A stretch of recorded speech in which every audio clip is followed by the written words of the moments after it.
I would like to introduce our speaker for today. So, we've all heard about the blue economy, right? It's about all the jobs around here because we live next to an ocean. So tens of thousands of people live here now. We get nearly 6 million visitors to the Cape every year, if you can believe that. And they come to enjoy our beaches and our recreational boating. So that supports hotels, restaurants, shopping, ferries, marina industries. So a lot is based on what happens on the water here. And then there's also companies where the ocean is their business, like Hui, NOAA, the Marine Biological Lab. And New Bedford has the largest commercial fishing fleet in the United States. So there's a lot based on the oceans here. So for over 200,000 people who live anywhere from Falmouth up through Bourne and Wareham and all the way down to Westport and even almost to Rhode Island, their blue economy is Buzzards Bay. Now, it's not uncommon for these folks to have disagreements about how to manage the coastline. And this is where Buzzards Bay Coalition comes in. For almost 40 years, its scientists and its volunteers have amassed a huge amount of data about the bay and its overall health. And they use that data to help resolve court disputes and to educate residents and local and state policymakers. Our speaker today is Dr. W Jakuba, who started off as a staff scientist at the Buzzards Bay Coalition in 2011 and is now Vice President for Bay Science. Dr. Jakuba is one of our own. She got her PhD in oceanography from the MIT Hui Joint Program. After that, she worked for 3 years on river sustainability projects in Sydney, Australia, and then she came back and joined the Buzzards Bay Coalition, which is headquartered in Falmouth. So, as you're going to see from her presentation, she is totally into science and how it can be used to solve problems. Okay? While many scientists spend a lot of their lives in meetings or sitting at a desk in front of a computer, that's not Rachel. Okay? She gives true meaning to MIT's motto, mens et manus, mind and hand. She likes to get her hands dirty. Okay? I first learned about Rachel when Mike Golan sent me a link to an interview titled Happy to Play in the Mud. So that's who you're going to hear from today. And when I first met her a couple months ago, all of her enthusiasm for both science and the fieldwork came through loud and clear. So without further ado, please welcome Rachel Jakuba. Well, thank you very much, George. I'm happy to be here today to get to tell you a little bit about what I do, both playing in the mud and the water. All right, so the title of my talk is Keeping Buzzards Bay Healthy, Using Science to Advocate for Protection. And so what I'm going to be speaking about today, to give you an outline, so first I'm going to start with an introduction to Buzzards Bay and what affects its health. And then I'll talk about an overview of the work that the Buzzards Bay Coalition does, and then focus in on the work that I'm specifically responsible for, so our applied science. And I'm going to talk about two main examples to do with water quality and salt marshes today, and then give a very brief summary. All right, so Buzzards Bay. So Buzzards Bay is the body of water just to our west. So it's, I have to turn it on. Hold on a minute. There we go. Okay, so here's Buzzards Bay, and we've already heard the term watershed. So a watershed, this is the blue line that is Buzzards Bay watershed. And what that means is any drop of water, any rain that falls in this area eventually is going to make its way into Buzzards Bay through streams, through groundwater, or surface flow into Buzzards Bay. And so as George said, we go all the way into just a tiny bit into Rhode Island, all the way around across the bridge, through Bourne and Falmouth and along the Elizabeth Islands. And you can see I've highlighted here New Bedford, which is our biggest population center. It's also a marine fishing port. It's the highest value port in the nation. So we bring in not necessarily the highest volume of fish, but because scallops are so expensive, we're the highest value port in the nation. And our population is around 260,000 from the last census. As we all know, as people who live here, though, that goes up quite a bit in the summertime. So that's the year-round population. So now I want to talk to you a little bit about what affects the health of Buzzards Bay. And a lot of times when people hear about, the health of waterways, they think of toxic pollution. And so things like oil spills, which we have had. So we've had 2 big oil spills in Buzzards Bay in the last century. Or things like toxic pollutants like PCBs. And we have that as well, lucky us. So New Bedford, not only is it has a well-known for its value of its fishing catch, it also is the first marine Superfund site. So it's a source of not pride exactly, but another way that we are known in Buzzards Bay. And so New Bedford, there has been there's PCB contamination from electronics manufacturers that were based along the Acushnet River. That production is no longer happening, and the EPA has been cleaning up New Bedford Harbor since 1990. So it's been a long time in the process. It is largely cleaned up now, but they are still dredging the sediments of New Bedford Harbor to clean up the remaining PCBs. So this is often what a lot of people think about when they think about pollution in marine environments. And while these are problems, and there are still things that we are dealing with somewhat today, really the focus of the coalition is not on this type of pollution. It's actually on nitrogen pollution. And nitrogen pollution, the reason we focus on it is because it is such a long-term threat to the ecological health of Buzzards Bay. So what is nitrogen pollution? So this graphic on the left shows what we want to see in a water body. So we want to see a healthy area with clear water, dense eelgrass beds, abundant fish and shellfish, and a place that you want to be swimming, fishing, kayaking. Unfortunately, if we have too much nitrogen, so nitrogen, it's a building block of life. It's something that we all need, but if we get too much of it, that's where the problem comes in. So if you think about like over fertilizing your yard and you get all these weeds and this, the grass grows out of control, the same thing happens in the water. So we get, when there's too much nitrogen coming into a system, we get a huge abundance of algae which cloud the water. It can make it sort of murky. And because there's that internal shading of the water, the eelgrass, which are rooted plants, they need the sunlight to be able to grow. They can't grow. When you have this abundant sort of, ecosystem that's churning, in addition to what happens is you get bacteria growing on the decaying life, and you get low dissolved oxygen levels. And then it becomes a habitat that's not great for fish or shellfish, so we see them disappear. And if we think about these effects in Buzzards Bay, I have a few pictures here from around Buzzards Bay. So we have, this macro algae that's sort of washing up in West Falmouth Harbor. Then these pictures both show a phenomenon that we call rusty tide. So this is a microscopic organism, but it can grow so dense that it can either shade the water sort of this rusty brown color, or here you can see it as these like ribbons of red in the water. And in very extreme cases, when the dissolved oxygen gets very low, you can get, you can get fish kills, like we see here in the Acushnet River. So where is this nitrogen pollution coming from? So there's a number of sources in the watershed. So we have nitrogen coming in from rain and dry deposition as well. It gets into, oh goodness, sorry, my fingers are too fat to work this. So it comes in from fossil fuel combustion, also from sources like farm animals, and then rains down on the watershed. We also have, so farm animals, we can see, have manure leaching into the water, or this is my attempt at drawing a cranberry bog, so cranberry fertilizers going in.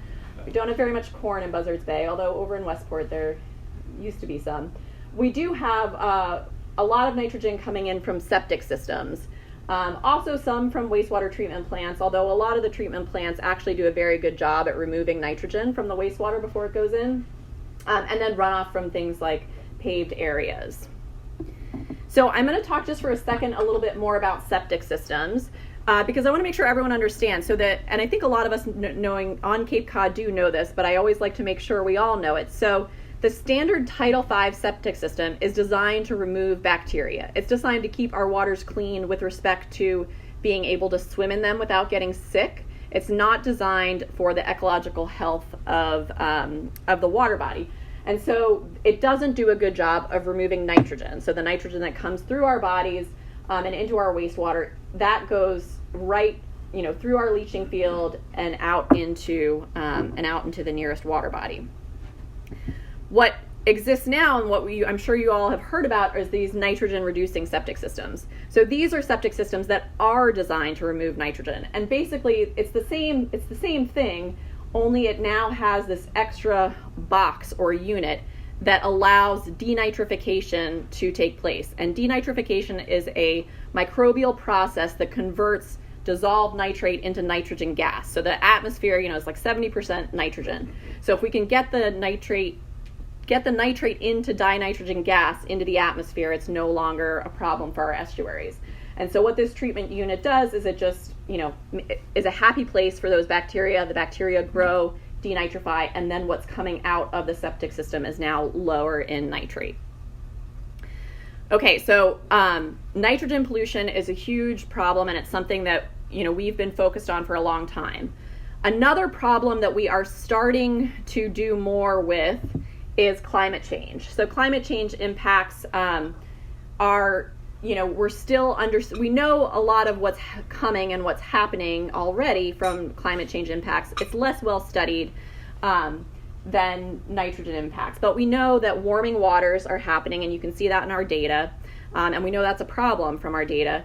Sea level rise is another issue, and I'm going to talk more about that a little bit later on.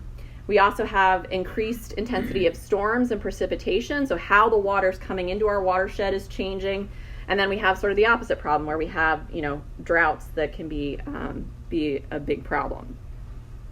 Okay, so that is my sort of basic introduction to Buzzards Bay and what affects its health. So now I want to talk a little bit about my organization and what we do. So the Buzzards Bay Coalition, we're a nonprofit membership organization. We were founded in 1987. We're supported by over 10,000 members, and members are a really critical part of our organization. So over 75% of our operating funds comes from membership donations. So it's private donations from citizens that live around Buzzards Bay. We do get significant state and federal funding, but that typically goes to, so a lot of it goes to our land protection efforts. So protecting, buying land and putting it in permanent protection, or contracts for, external contractors to do restoration work and that kind of thing. So it's not, our core funding is our members. Our mission is we're dedicated to the restoration, protection, and sustainable use and enjoyment of Buzzards Bay and its watershed. And we do that through a few different areas. So advocacy, research, conservation, and education. And before I tell you more about the work that we do, I just want to highlight our website for a minute. So savebuzzardsbay.org, you can learn more about us. I always actually forget this part of our website, and it's really valuable. So it's called Discover Buzzards Bay.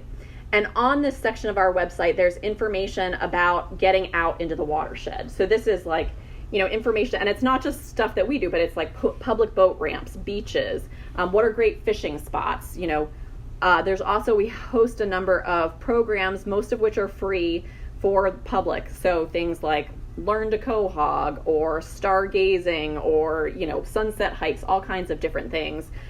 This time of year, we're starting up seal and seabird watches out of Woods Hole. So there's information about those and public, other organizations' events as well there.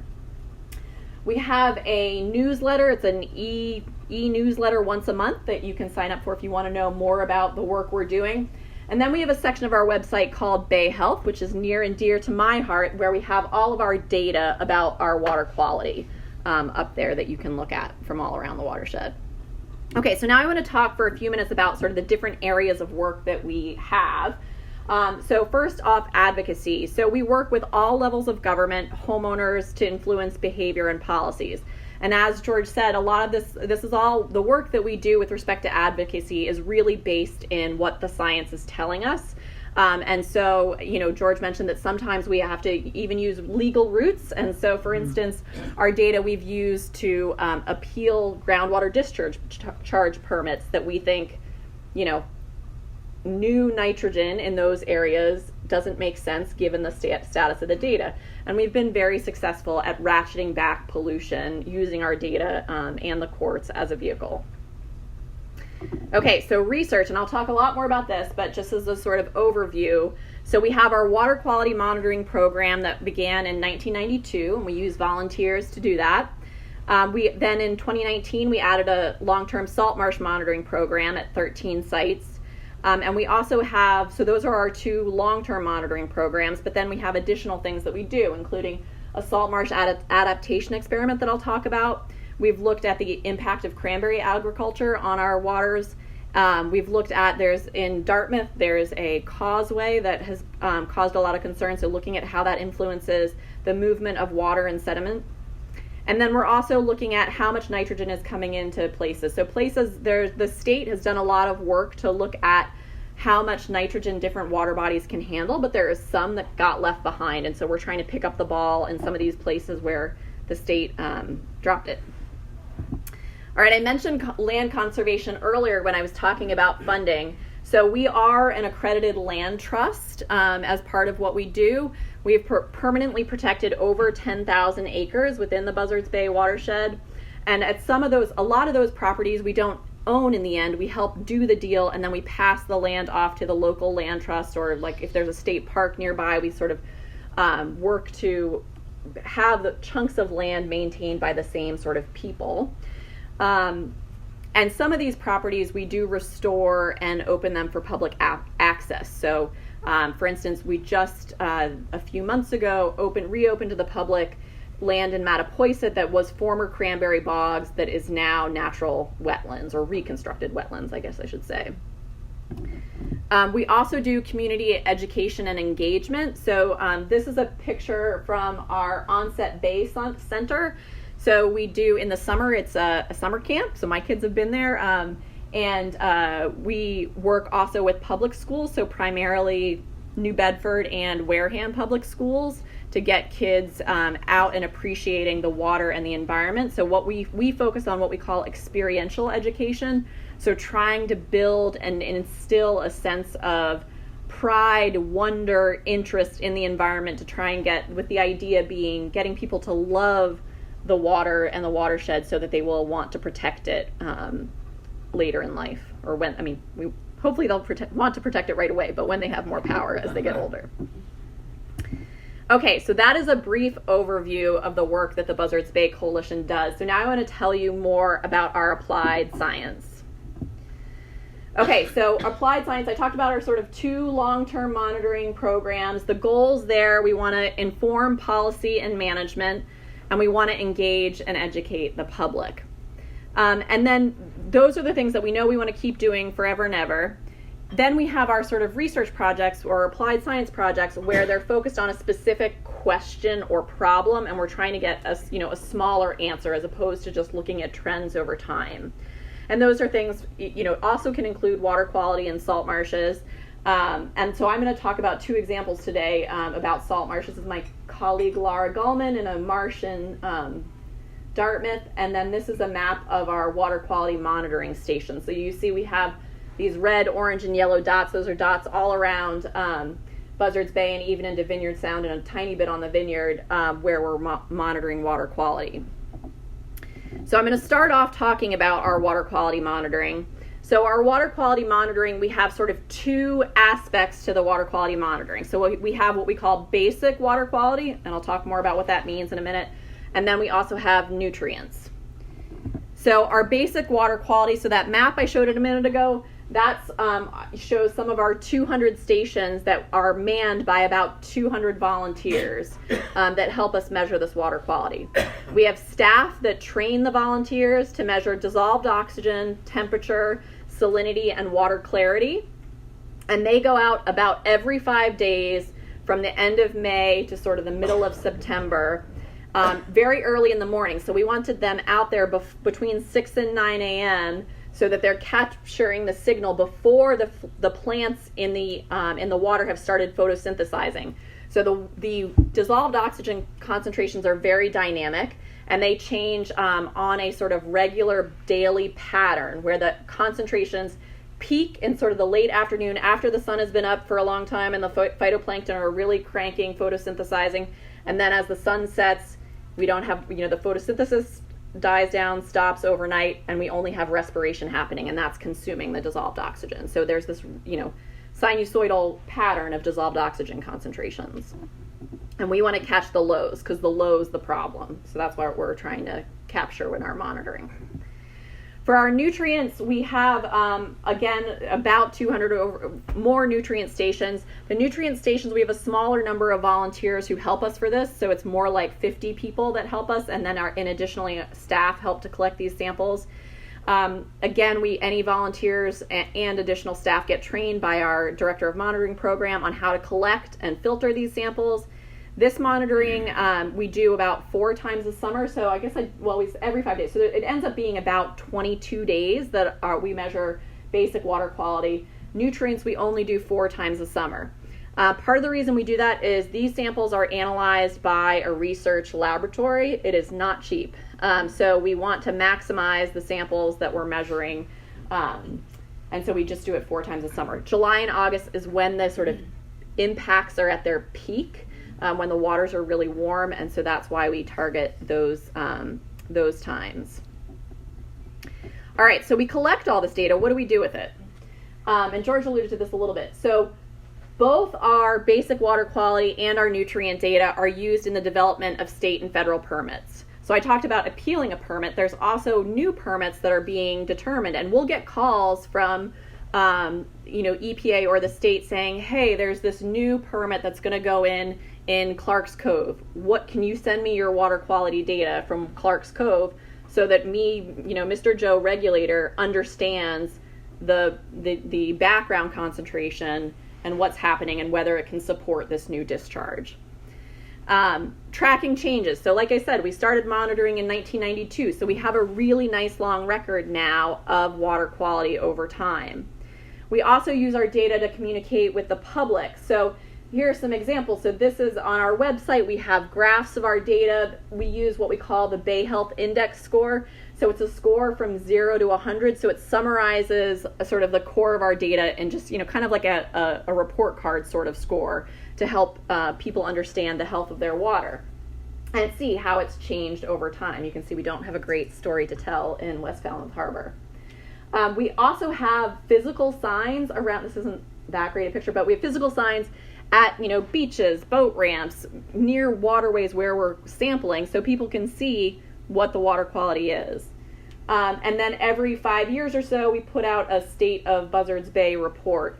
And actually, this Bay Health Index score and these scores go into the State of the Bay. And if anyone's familiar with the APCC State of the Waters, so it just came out like a month or so ago, they use our score as well. So they don't do any monitoring on Buzzards Bay, or they don't do any monitoring of water quality, period, but we're one of the organizations whose data they take to create that report. And then what you can see is on the left here for basic water quality, I have the Federal Clean Water Act listing of waters as impaired, and you don't see that on the nutrient side. So I mentioned earlier that with respect to understanding how much nitrogen a water body can handle, the state is looking at site-specific thresholds. So there's not a single threshold that they can apply across all waters, and it makes sense. That's not true for dissolved oxygen. So the state has said that all waters in Buzzards Bay, except New Bedford Harbor, because it's not designed to be it is accepted to be less pristine than everywhere else. All these water bodies should have at least 6 milligrams per liter of oxygen at all times. And so with our dissolved oxygen data, we submit it to the state. So every 2 years, the state is required under the Federal Clean Water Act to say whether or not the waters in the state are meeting the water quality standards or not.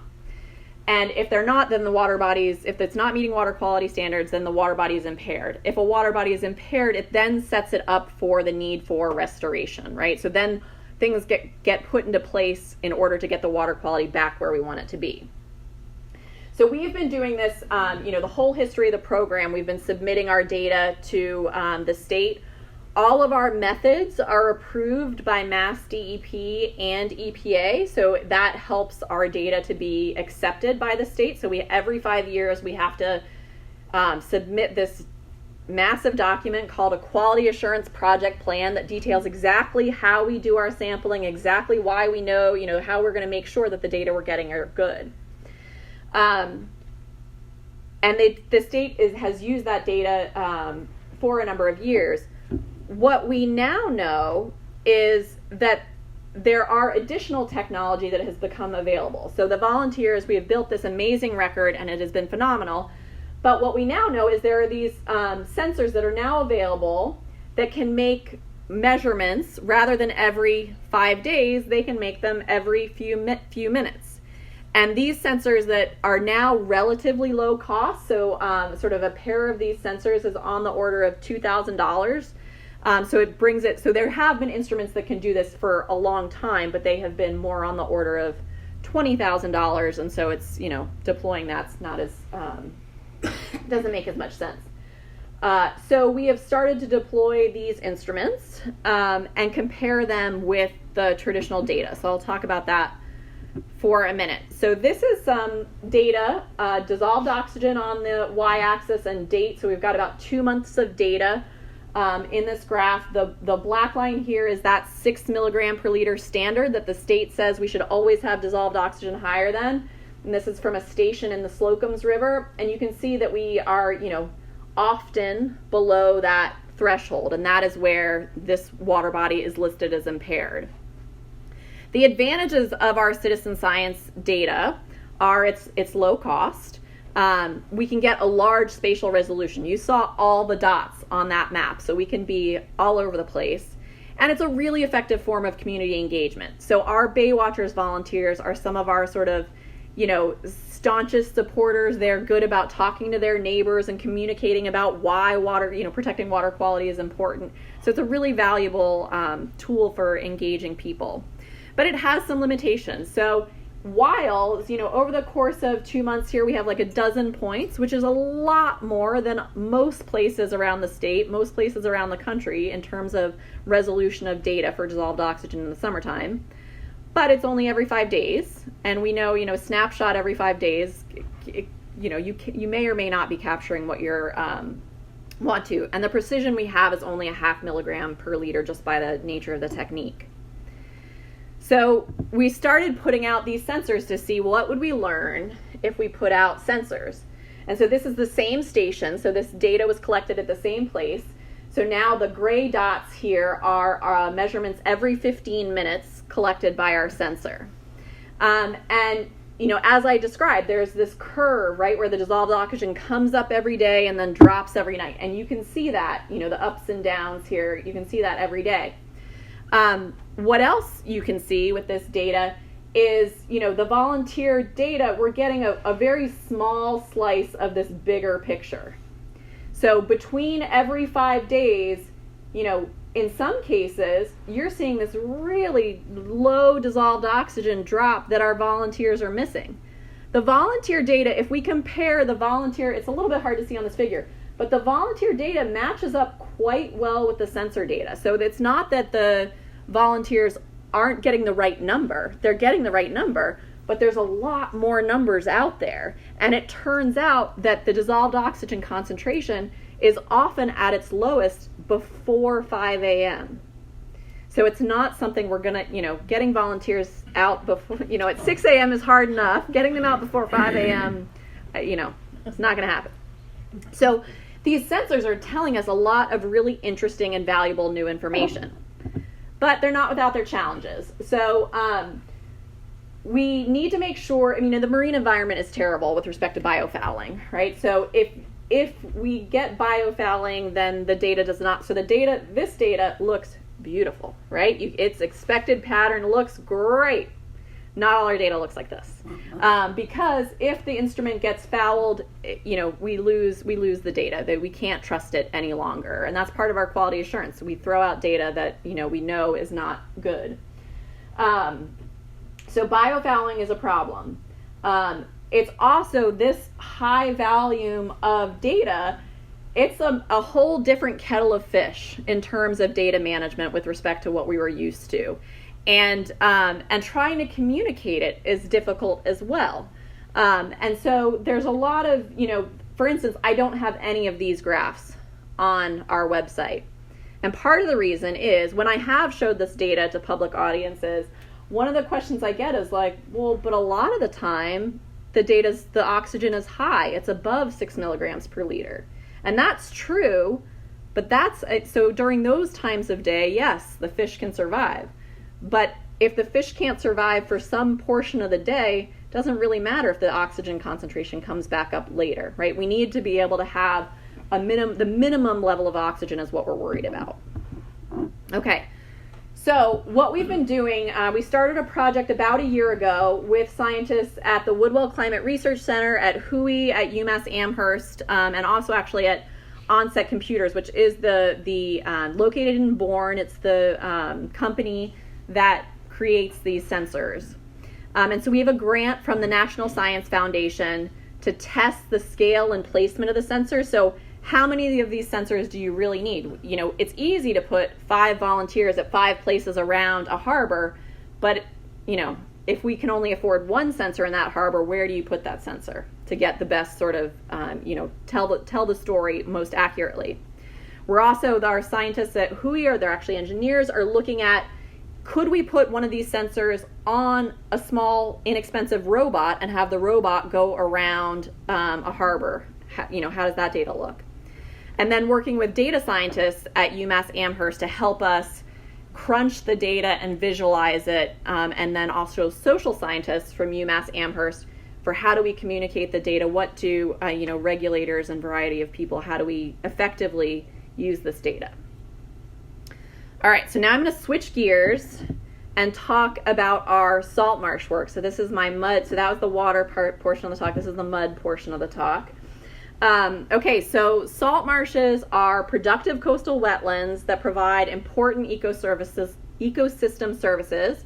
So that includes carbon sequestration, nutrient removal, flood and storm protection, and habitat for a variety of fish and wildlife. Salt marshes are naturally dynamic systems, so we don't expect them to be in the same place all the time, but what we're seeing is declines around the world. So, whereas naturally you would have marshes building in one place and declining in another, what we're seeing sort of the overall pattern is an overall decline, even if there is, we're out of balance, let's put it that way. And in the past, the pressures were mostly very purposeful, right? You fill parts of Boston to make buildable land so that you can have the city of Boston. That's not happening very much anymore, or not happening nearly as much thanks to the Wetlands Protection Act. But what we do see is some other problems creeping in. So things like sea level rise, nitrogen pollution, food web disruptions, erosion, and invasive species. And I'm going to talk for a minute about sea level rise because that is a really important stressor on our salt marshes. So this graph on the right is sea level in meters over time. So it's a record that started in the late 1930s at the Woods Hole Oceanographic Institution. And what you can see obviously is that the sea level has gone up over time. And salt marshes exist at the interface of the land and the sea, right? They're right where these plants have this amazing adaptation to be able to handle being flooded with salt water periodically. But they can only handle so much, right? So what we see is that if we get water on the marsh for too long, the plants will drown, and they'll drown in place and they'll die.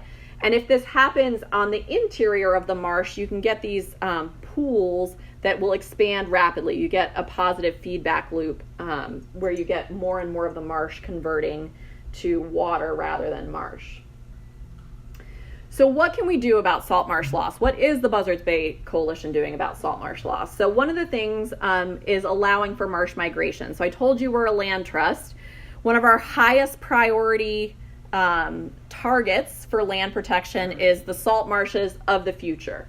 So it's these kinds of areas. It's where we have salt marsh out front, and then behind it we have forest or other undeveloped land.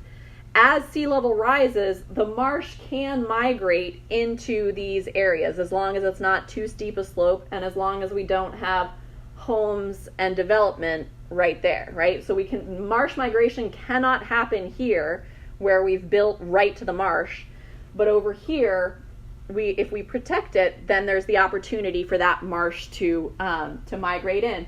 And you can see in places this is already happening. So there are in some areas what they call ghost forests, or like the edge of where the salt water is getting further than it used to, and so trees are dying in place because it's too much salt water inundating their root systems. So they're dying in place, and the grasses are starting to migrate in, the marsh grasses that can handle that seawater. All right, so another thing I talked about nitrogen pollution as a stressor on salt marshes. So the coalition, nitrogen pollution, if there's too much of it, basically what happens is the marshes, they grow less dense of a root system. And so there's not as much sort of this dense, matter holding the marsh in place, and you can get degradation of the marsh. So one of the things that the coalition has been doing is working with homeowners and towns to think about nitrogen reducing septic systems. So this is an installation in West Falmouth Harbor that the coalition helped to fund and manage. And then another thing that we're doing, and this is what I want to talk more about for the rest of my time, is mitigating sea level rise through what we call runnels, or it's a way to restore tidal hydrology. So what does that mean? So this is a runnel, this little sort of channel here. It's about a foot wide and a foot deep. So it is not a mosquito ditch, but some of this, the idea sort of came from mosquito control. And so mosquito control has been using things like this for 20 or 30 years. And then about 15 years ago, Wenley Ferguson from Save the Bay, Rhode Island started saying, hey, wait a minute. Can't we use this technique for marsh, not just for mosquito breeding control, but for restoring vegetated areas or unvegetated areas of salt marsh? And so they had been doing it in Rhode Island for about 8 years before we started talking with them about it. And the state of Massachusetts regulators were really skeptical about this technique. It comes from the world of mosquito control. Mosquito ditches have proven to be not great for salt marsh health. So it's, makes sense that there would be caution and concern. But they'd seen positive effects of this technique in Rhode Island, but there hadn't been a lot of really rigorous documentation of it. And that's where we came in. So we wrote a grant to EPA, the Southern New England program, to get funding to test this concept of runnels in Massachusetts. Not that they should work any different in Massachusetts than Rhode Island, but to try and get the regulators to understand what are in fact the impacts and the sort of unintended consequences of these. So we have two sites, so one in Little Bay, Fairhaven, and one in Ocean View Farm in Dartmouth. And so these two areas with the funding, so we started monitoring in 2020. We set up these transects, so the purple lines are where we have a monitoring transect that goes across where we put in a runnel, and the green are control, so no action control areas. So we have, at each site, we have 5 runnels and we have 5 controls. And so we put the runnels in after 1 year of pre-monitoring, and then we've monitored for the last 4 years. And we're going to keep going at least through this year. We don't have funding anymore, but we're still doing it. Can't stop me.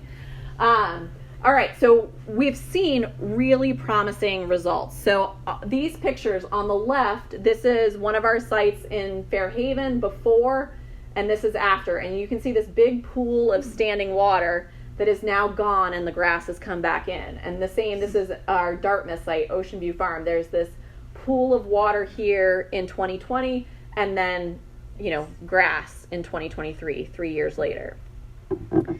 If we don't do anything, so this is one of our no action control sites, again in 2020 and in 2023, and you can see we're not, the vegetation is not coming back on its own.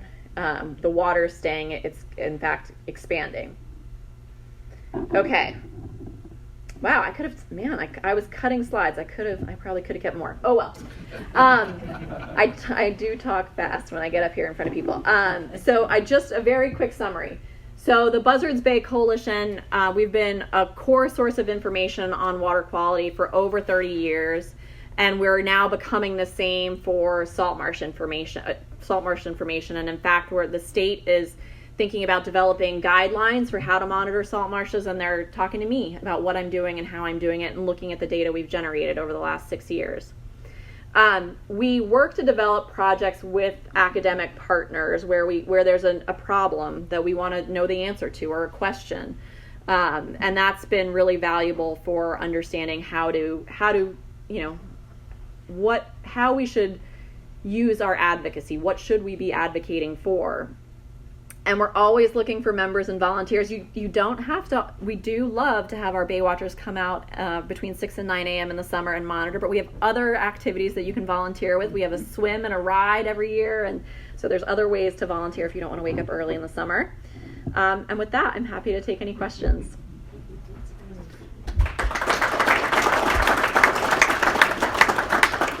Yeah.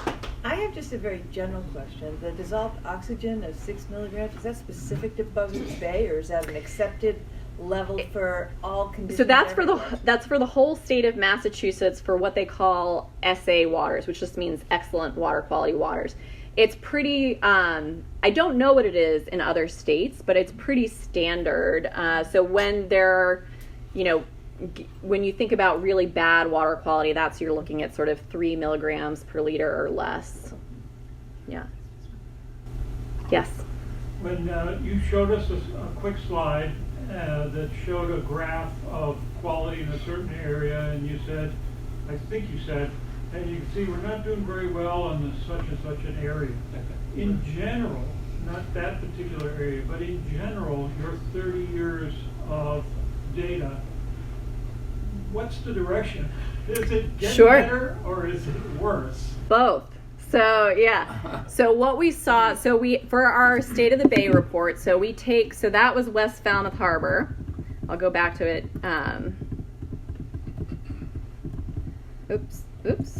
There it is, West Falmouth Harbor. So this is the graph you're talking about. Yep. So in our State of the Bay report, we take this is one individual embayment score. We take the scores from all around Buzzards Bay and we average them together to get a whole bay score. And that whole bay score for the first like say 5 years that we calculated it was pretty more or less even. Then there was a period of sort of 15 years of decline. And the decline bottomed out around between 2010 and 2015. And then it came back up, not quite all the way, and it sort of evened out the last couple years. So it was for a long time getting worse. Then it started to get better, and it sort of has evened out now is where it is. In this specific case, this is where the town of Falmouth put their wastewater treatment plant. I said a lot of wastewater treatment plants are doing a good job, and in fact, the town of Falmouth is doing a good job now, but when it first went in, it wasn't.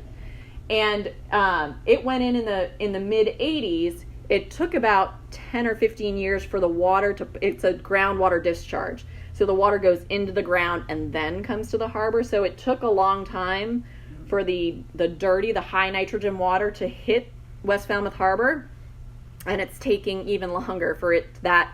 Now the plant was upgraded in the mid-2000s, but still 20 years later, we're still seeing high nitrogen water from the plant coming out. There are essentially two phenomena that we are looking about. One is the rising water, and the other one is the pollution. Would you mind going back to the record that you had for the water level? Sure. That's an interesting, really interesting slide. So the first question, just to verify, that shows that in about 100 years, we had an increase in sea level of about a foot. Correct? Yeah, so it's about About a foot. Yeah. In 100 years. The question relates to that. How reliable is the data? And the second question, how is it compared to other areas where we may have records for a longer period? For example, the Boston Bay. I don't know that Boston's record's any better. So this is very similar to the two that I look at the most are Woods Hole and Newport, Rhode Island, because those are the most meaningful to Buzzards Bay. And those two are very similar. The level of sea level rise is pretty consistent in different parts of the country. So I would expect that Boston is similarly afoot. Depending on where you are, it can be different. But the Buzzards Bay is one place where we do see sea level rise coming up. The reason why I was asking is because if we have a longer record, for example in Boston, that goes back not only to, we are here, About 1930. 1930, we're going back maybe much longer, how is it predicting for the future? Because the detailed data that you have there shows quite a variation from your trend. Correct. Yeah, so it's a good point. And I am not a climate scientist, but there is a lot of, so this variability, so this is so in this data you can all get, for all the stations actually all around the country, the NOAA, so National Oceanic and Atmospheric Administration, their status and trends website has this data from all the stations all around the country. And there is variation year to year. Some of that has to do with a number of astronomical or climatological, maybe is a better word. So there's a 19-year cycle of the metonic cycle that has to do with sort of how close we are to or how close the moon is to the Earth. There's also the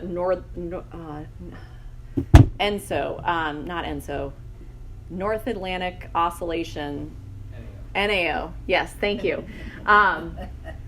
So there are these, within the sort of overall trend, there are changes that happen on shorter time scales than the very long time scale.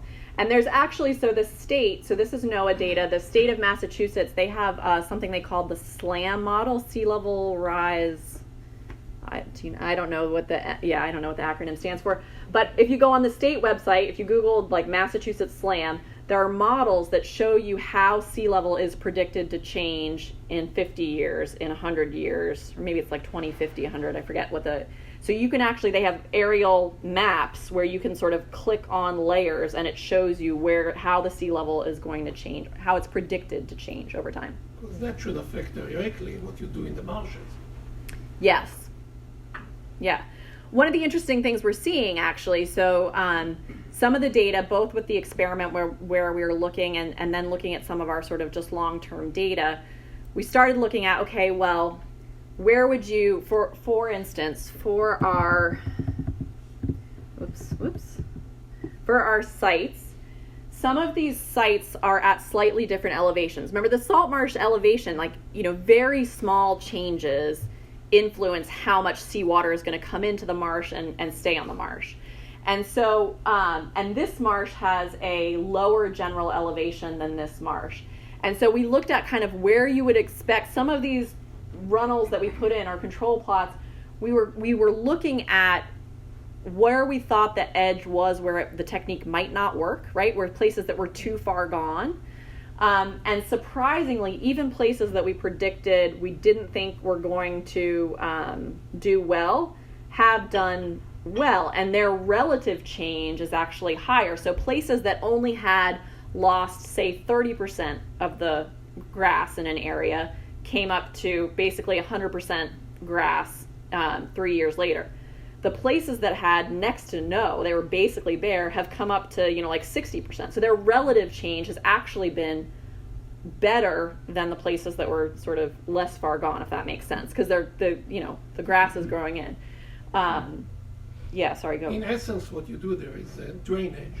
Yes. Allowing the roots to have Correct. More exposure to non-sea level rather than the areas where continuously are submerged. Right. Repeat that point, please. So we're trying to drain the root system, not all the way, because if you drain it all the way, you get enhance decomposition, but you're draining it enough that the plants aren't totally submerged all the time. So I didn't bring a graph of it, but we measured water level at these sites. And if you looked at the water level relative to the marsh platform, so this is the marsh surface, before we put in the runnels, you would have these periods where the water's sitting on top of the marsh for days, even a week at a time, and then dropping down, right? When we put the runnels in, the water still comes up, but it goes right back down at low tide. So it's coming back and allowing the roots sort of to breathe, is one way to think about it. Depending on the subsurface condition, you may consider other techniques as well that are being used in engineering. For example, direct drilling and drainage, in which the water would not stand because they would be able to drain. So most of these marshes are built on very similar to cranberry bogs and so on a layer of clay and other things which are not which do not permeate. So the similar to cranberry bogs, the salt marshes, they have this dense soil that we call peat, right? It's the product of marshes from hundreds, thousands of years ago, and it's this dense sediment that that the water doesn't permeate very fast. It's not like the sands of Cape Cod, right, where the water goes whoosh through. It sits in there. And so that was I forgot and the idea was, could you sort of do drilling to really more effectively drain the marshes, and you would drain the marshes faster. One of the things that we that I've learned through doing this technique is, again, because these plants are adapted for this really narrow band of conditions, we have taken a pretty sort of slow adaptive management approach, because you think you know something, you think the water is going to drain one way, but as you do it, you sort of discover that's not quite right, and so you do some tweaking. So, and part of the skepticism from regulators was because this is not something, there were not engineering plans to do these runnels. And the state has actually now wanted to think about having like stamped engineering plans to do these kinds of things. But what I know from being on the marsh is it's just really not that simple. You have to, the elevations that you get from a model, from LiDAR or whatever, there's no substitute to being on the marsh with someone like Wenley Ferguson, who, lives and breathes these marshes. I've learned so much from that woman over the last 5 years. About kind of, how to do it and how to proceed slow so that you can adapt and make changes as you go. Rachel, are there any sewer outfalls remaining in Buzzards Bay? Yes. So there are several. So there's the town or city of New Bedford has one. The town of Fairhaven has one into inner New Bedford Harbor. The town of Marion has one into a creek that goes into Buzzards Bay. The town of Wareham has one into the Agawam River. On the east, so on the Cape Cod side, they're all groundwater discharge permits, I think. I can't think of any that are. And what I'll say actually about that is, so that because the new technology for wastewater removal of nitrogen is really very good. So it is an effective way to clean up wastewater, to get the nitrogen out of wastewater. And so new outfalls are not necessarily a bad thing. So the town of Falmouth, for instance, they need to do more sewering. There are more parts of Falmouth that need to sewer because the water quality is so degraded. But if you remember, if you put it in the wrong place, if you put it in the wrong place, you get water quality decline. So actually, we've been working with the town of Falmouth to think about a new ocean discharge, because if you put the water in the ground, it's going to go into one of these shallow embayments, right? Where's my map? There's my map. So all these shallow areas that are somewhat enclosed, it's not a great place to put wastewater because the residence time is low. And so you get the waters are shallow, they heat up faster, you get a lot of algal growth, and then this sort of crash and low dissolved oxygen. So if you get the nitrogen more offshore, so the ones on this side of the bay, they do come out into Buzzard, except for Fairhaven. They come, well, and Agawam. They're but they, they're the if you get it out into a more well flushed area, you can, if it is well treated at the plant and goes into a well flushed area, that is really the best way to deal with wastewater. Thank you. Yep. Is there any conversation about pissing off all the homeowners in the watershed area and requiring them to add those nitrogen eaters to their septic systems? Sure is. Yep. Yeah. No, I mean, so the state, there was a huge outcry about a year ago when the state came up with this new Title V regulations that now only apply to Cape Cod. They don't apply to the other side of the bay, in part because of the uproar that came about from that. I mean, look, we are going to have to pay one way or another to clean up our waters, whether it's getting totally degraded and tourism crashing, or whether it's putting the money in now and, putting the right solutions in, whether it's new wastewater treatment plants or it's every homeowner putting in IA systems.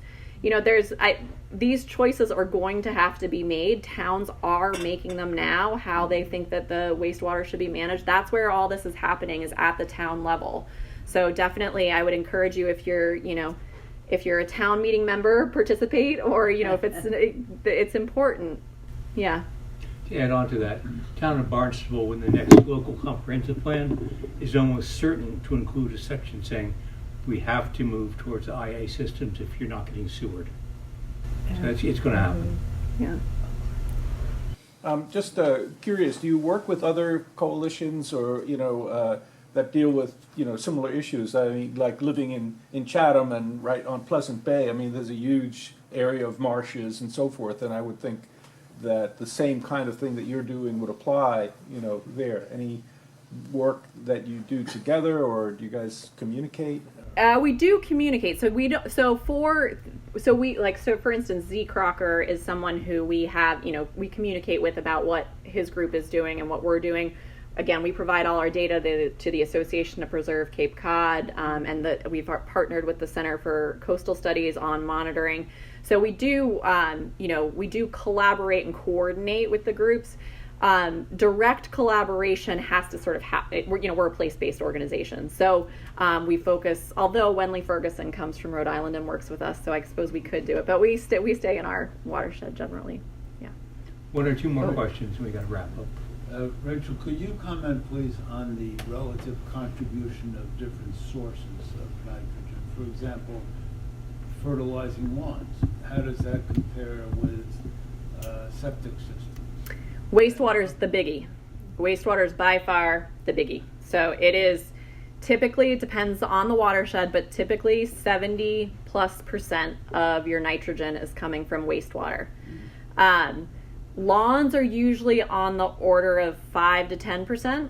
So the sort of biggest after wastewater is actually usually atmospheric deposition. So it's what's put up into the air from fossil fuels, mostly in our area from fossil fuels. Those are typically the big. If you have, so there's some watersheds in our area that have a lot of cranberry agriculture. So in some of those, you can get a bigger portion of ag, and in Westport a little bit, but wastewater is by far the name of the game around here. Yes. What is your estimate of the individual denitrification systems for a homeowner? The cost? Cost. Yeah, good question. And that's changed a lot since COVID. Actually, we've talked about sort of cost increases during COVID. So the technology of the sort of nitrogen reducing piece is on the order of $10,000. But you have to rip up a system and install. So it is costing, you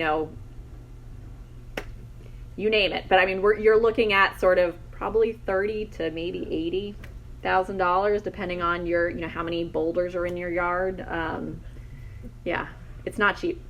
And is How there about also for new maintenance? systems, new, It's, well, I mean, so there you're looking, so there the cost is lower, right? Because the incremental cost is still about that $10,000. But if you're putting in a new system anyway, then it's, $10,000 on the, you're still looking at that sort of larger cost. But in a new home, that's sort of a smaller piece. What was your, Isn't there, with the nitrogen eating systems, isn't there also like a yearly maintenance? there is an operating and correct, yep. So there's an ongoing cost that starts in the first sort of, I think it's 4 years of maintenance. You have more frequent monitoring, and so then it's on the order of $1,000 a year, but then it goes down as that monitoring gets reduced, as long as the system is operating as it's supposed to. Okay, I want to thank Rachel for a really something that's in all our backyards. And as a token of appreciation, we'd like to present you with a pair of stemless MIT Club wine glasses. Oh, thank you. Thank you very much. Thank you very much. Pleasure to be here. Thank you.